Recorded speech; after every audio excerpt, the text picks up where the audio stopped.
We're gonna look up ancient Carthage in 10 minutes. See if we can find something like that. Hannibal Barca explained in 10 minutes. Okay, here we go. Explain 10 minutes. This video is brought to you by Captivating History. This was It's pretty. an oft-quoted I was historical watching a platitude podcast that about history listening is to a written podcast by about the this victors. about these people The and stuff today. narrative of history is designed and shaped by those who come out on top, those who get to control how the story is told. I think that's very As a interesting. result, the Carthaginian Empire story is often consigned to the also-ran category. Their tale is defined by their collapse and downfall at the Romans' hands. Yet, this narrative does not do justice to the empire's place in history. Carthage was much more than just an enemy of Rome. It was a thriving state They were controlling actually. much of the Western Mediterranean with its own culture. So the thing is that this place is like modern day Lebanon. But the thing was that they had a huge navy, bro. They had like crazy navy, and a lot of their shit was like they paid mercenaries to do their dirty work. They didn't have like their own military and stuff, but they had like a big ass navy. They had like their own military, but it just wasn't like on the scale of Rome's when it came around. But these guys existed for like 500 years prior to And Rome, way of life with a and Rome came in lasting and was like, impact on the region. wham, The tale of wham. defeat itself should be examined too, with at least some recognition given Yeah, to and just this how one dude, formidable. this one like their best general, their greatest military general, his name was Hannibal. He fucking took a bunch of elephants and fucking got him over the Alps, dude. You guys have probably heard An something like that enemy before. Carthage proved to It's be. crazy. The all-conquering image we have of the Crazy. Romans was not necessarily set in stone, especially as the great warrior Hannibal threatened the very gates of Rome itself. Yeah, he was beating their With asses, this in dude. mind, let's dive a little deeper into the Carthaginian Empire. Carthage was located on the coast of North Africa, in modern-day Tunisia, What the ideally fuck? The guy placed to said it was in like influence and Lebanon control on my ships podcast. passing Maybe between he's Sicily and something the else. North I don't know. African coast through There the you go. Mediterranean Sea. Control ship So I spread misinformation. North There you go. Africa. So look at that, dude. This is the Carthage Empire. This is like their main this is their main place, and this is all their stuff. So like this was Rome at the time. So when Rome burnt that shit, bro, they came down, they fucking just wiped it off the map, and then they took over all of their they took over all their empire that they had for like 500 In years, dude. modern-day It's Tunisia, insane. ideally placed to influence and control ships passing between Sicily and the North African coast through the Mediterranean Sea. For some reason, I gotta go. Hold up, give me 1 second.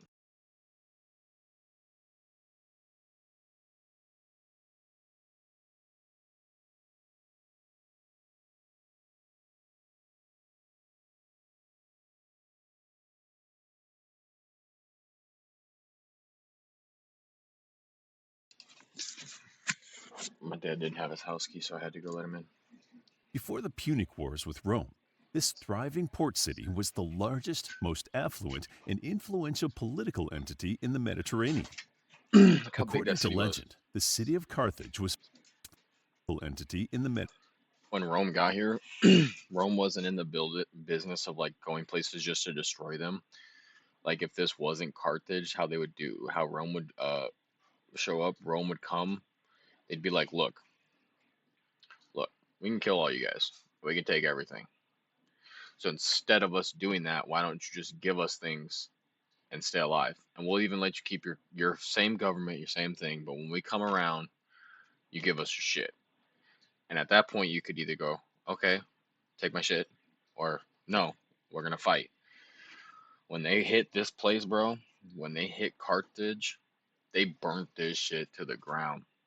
They fucking set this bitch ablaze. They didn't give a fuck about keeping this place intact. They were like throwing torches, fucking whatever the fuck they had back then, bro. They burnt this shit to the Mediterranean. ground. According to legend, the city of Carthage was founded sometime in the 9th century BCE by the Phoenician queen Elissa, better known to the world as Dido. The legend is most notably told through Virgil's Aeneid, in which Dido was allegedly fleeing the tyranny of her brother Pygmalion. She landed on the coast of North Africa and established the city on a high hill, later known as the Bursa. She was allegedly told that she could claim refuge on as much land as an ox hide could cover. Outwitting the local chieftain, she cut the hide into strips and encircled the hill for her people. The city grew considerably after Damn. Alexander the Great decimated Tyre in 332 BCE, after which many refugees fled to Carthage. Alexander spared many of Tyre's wealthiest inhabitants, who, in turn, brought their prosperity to Carthage and made it the new center of Phoenician trade.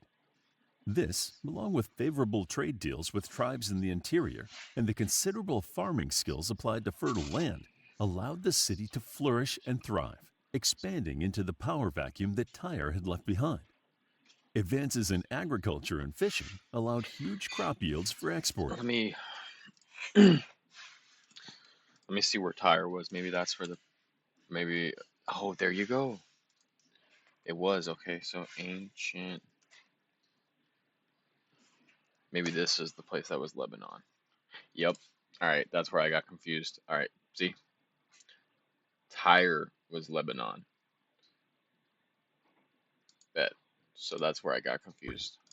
New extraction techniques for metals allowed the Carthaginians That's to where I make got the confused, most guys. of their resources, converting these to in-demand luxury products.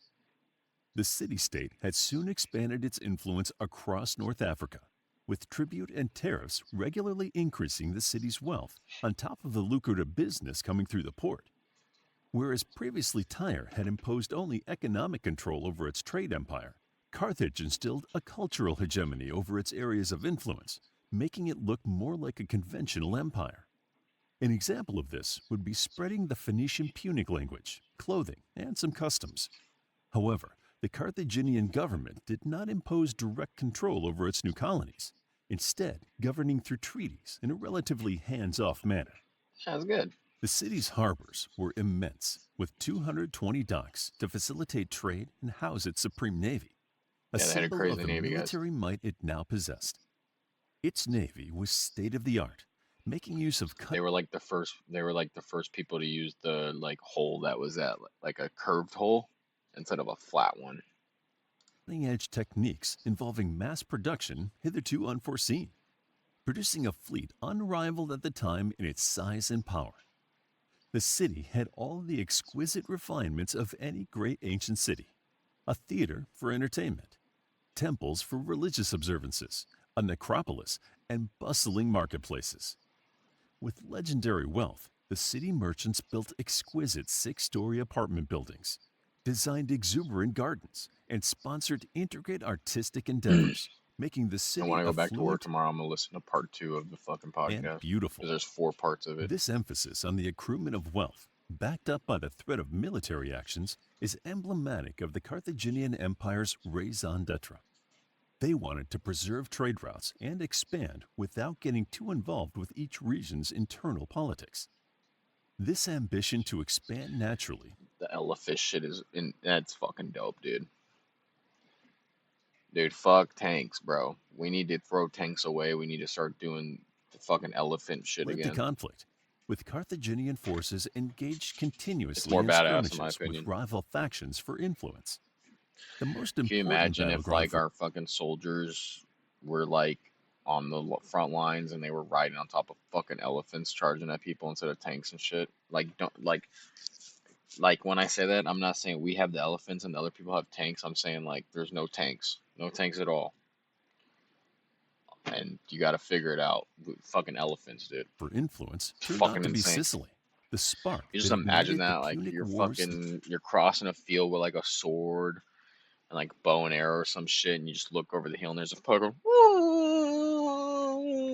fucking throwing its trunk around, stepping Long on struggle. you. The dude on Around top of it 275 shooting you with BCE, fire, bow, arrow, Rome and had shit. acquired It's the fucking position insane, of dude. protector of Italy. It wanted to protect the eastern half of Sicily from further Carthaginian expansion. Carthage wanted control over the whole island to complete the chain of island posts by which it controlled the Damn, look, boom, boom, boom, boom. You have to go through the. That's insane, yeah. Western Mediterranean. The result was the First Punic War, the first of 3 defined periods of war between Rome and Carthage. Warring continued between 264 and 241 BCE, both sides fighting costly naval battles. The ultimate result of this first conflict was that the Carthaginians eventually sued for peace, relinquishing control of Sicily, thereby losing considerable influence in the Mediterranean trade network. The Carthaginian Empire's potential weakness, plus resentment on both sides, meant the peace was fragile and perhaps bound to be broken. Between the First and Second Punic Wars, Carthage rightly suspected that Rome would look to exert more authority. Hamilcar Barca, father of Hannibal, set about forming a new base of power in Spain to exploit resources and prepare for another showdown. The catalyst of the Second Punic War lay in Hannibal's attack on Rome's ally, Saguntum. This was judged to have contravened a treaty between the two, but the act was too popular with Carthaginians to disavow. War seemed inevitable. By this time, the Romans had dominion over the sea, forcing Hannibal to consider a daring and arduous journey over land. With 40,000 infantry, 12,000 cavalry, and a contingent of war elephants, This is insane. Hannibal traveled through This is Gaul one of the and dopest over the Alps stories of. into Italy. This incredible feat, This is one of the best stories of all time. 12,000 cavalry and a contingent of war elephants, Hannibal traveled through Gaul and over the Alps into Italy. He fucking passed over the Alps with fucking. Yeah, dude, I'm not tired of fucking none of that shit. Thanks for ruining my chat. Watch. Boom, boom. Now your fucking thing's not in my video. Get out of here. Incredible feat had been made possible by the loyalty Hannibal commanded, drawing together a wide array of men under his effective Anyways, what I was leadership. saying before I got pissed off over that by a stupid bot asking me for fucking money or whatever the fuck he's asking me for. Coolest, one of the best stories of all history is that fucking Hannibal took a bunch of elephants and 40,000 men, a bunch of horses, and fucking crossed the Alps. Incredible feat it's insane. Had been made you know how hard it is to by cross the the Alps loyalty Hannibal without, commanded, like, on drawing anything, together a wide let array alone of men fucking under his elephants and effective shit. leadership. Elected leader at only 26, Hannibal seemed to have a tremendous personality, shown through the rapport he had with his forces. Known as the father of strategy, he pioneered the idea that wars could be won without fixed battles, favoring ambushes and guerrilla tactics. His encirclement of Cannae in 216 BCE is a famous example of military prowess, in which there were upwards of 50,000 Roman casualties. Unfortunately for Hannibal, he received limited support from Carthage and had to muster provisions for his armies independently. His forces were never strong enough to attack Rome itself, though his proximity to Rome is immortalized in Cicero's phrase, "Hannibal is at the gates." In 203 BCE, Italy was finally cleared of Carthaginian troops, and the Second Punic War ended in complete triumph for Rome.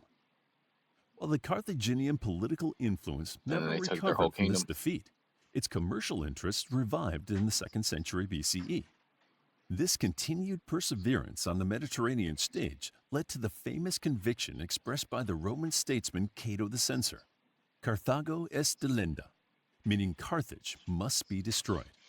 And so it was. By 146 BCE, the Romans had razed Carthage to the ground. And that's not something the Romans usually did either, by the way, guys. They really did not like that place. They wanted to burn that place to the ground. Paving the way for its own continued dominance in its place. Although we end with their defeat, we must reflect and dwell upon the Carthaginian Empire's legacy in its own right. The Carthaginians played an integral role in transferring goods, ideas, and culture throughout the Mediterranean, contributing to a kind of cosmopolitanism in the classical world. They were tolerant in their rule, allowing colonies to retain most of their practices in return for submission. While the empire was built upon a priority to make money and generate trade, we should explore further the culture and art that the Carthaginians created and disseminated. Unfortunately, the evidence we can draw upon is limited. The archaeological ruins of Carthage, just outside Tunis, leave many questions unanswered for historians. But what we do have shows that Carthage deserves to be given attention as a prosperous and complex ancient empire in its own right, going far beyond the Romans' mere defeated enemy. To learn more about the Carthaginian Empire, then check out our book, Carthage, a captivating guide to the Carthaginian Empire and its conflicts with the ancient Greek city-states and the Roman Republic. I would buy this book and I would read it. All right, chat. We're gonna check in one more thing. We're gonna check two things.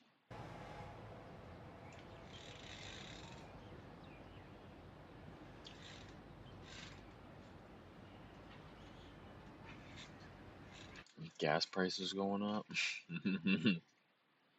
Might be. There's Actually, it no might way be. there's still tornadoes and shit going on. All right, guys, chat. I'm done for the day. If you watched for 5 seconds, 5 minutes, or 5 hours, that doesn't exist for 1 hour underneath. Who cares? Thank you for watching. I hope that you watched and enjoyed yourself. I hope I made you laugh. I hope you learned something. I hope I entertained you, whatever the case may be, whatever the facts of the matter is, why you watched. It doesn't matter. I just hope you enjoyed your time. I know I did. Um, and I'll see you guys next time. Peace out. Take it easy, chat.